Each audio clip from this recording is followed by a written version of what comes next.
Peace YouTube, this Josh Son Zill coming at you again with another video. Oh man, I got another story to tell. And I'm hoping that this story that I'm about to tell everyone can help somebody. So, I got a call from one of my relatives out of town. And she was telling me how she fucked up real good. How she thought that she had old lane. How she thought that she was being so secretive with creeping on them and things of that nature. And the whole time, dude knew.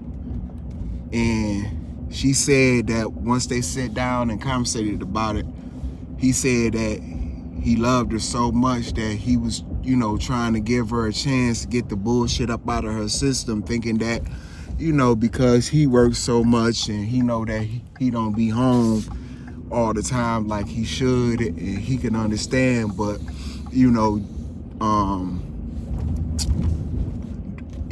with this pandemic thing going on, he's not on the road as much. The dude drive trucks like me, but he drive cross state. I'm like locally. And she was telling me how when dude found out, it was like she came home and tried to put the keys into the door, and she noticed that the keys wasn't working. So she went to the side door. She was like, well, damn. So she went to the back door. She's like, damn. So she tried to use the garage door opener, and that wouldn't work. So she was like, she was telling me, she was like, I don't know. She was like, what the hell was going on? So she ended up trying to give him a call, and she said usually dude answered the phone within 3 rings. And she said that the phone kept going to voicemail. So it's wintertime down there in Texas, but I don't think it's down to where we at. Like currently the temperature in Michigan is 9 degrees, but the wind chill is -0. So she said that she ended up going over one of my other relatives' house and was like, okay, well, something was going on. But she said in the back of her mind, she was saying to herself, she said, hold on. Fucked up my sound. She said in the back of her mind, she said, damn, maybe this nigga then, she said this is exactly what she said to herself. She said, maybe this nigga then found out I was creeping and then came home and changed the locks and all that shit. She said, but she just dismissed that because she said no, because she just knew that she was that, she was that slick. She was that secretive, she was that cunning.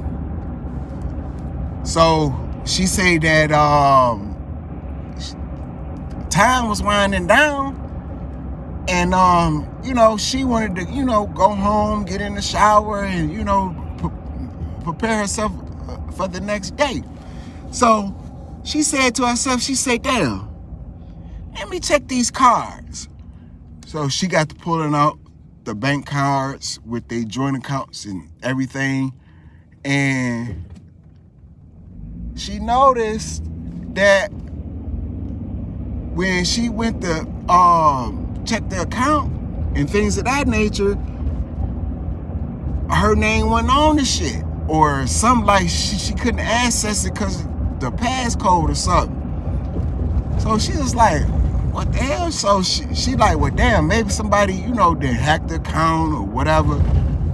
So she tried another one. It's the same thing, the same thing. So she like, oh man, something wrong. So she say, let me call them and leave a voice message, you know, to let them know that, you know, something wrong where she can't get in the house, and she noticing that the bank account is something funny, you know, like she can't access because she was trying to like order some food or something over there with her sister. So she finally got in contact with him, and dude told her, he was like, man, listen, that nigga that you been creeping with, you know, you need to be linking up with him so he can have you a place to stay and things of that nature and take it. Oh man, she said once he said that to her, she said it felt like somebody just smacked the shit out. You, I don't know if you ain't never got smacked shit out, like wow, like how Richard Pryor, excuse me, rest in peace. It sounded like kapaya, you know, like where you seen it seemed like you seen the rainbow afterwards, or you know, some fireworks. She say that's how it smacked her, like that.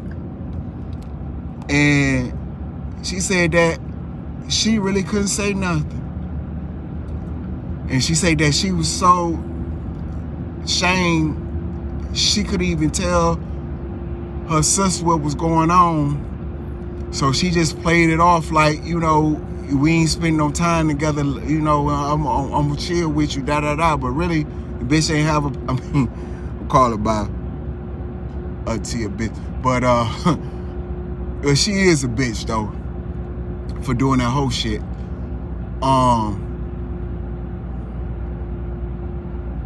You know, she didn't want to not tell her that she was homeless and shit. So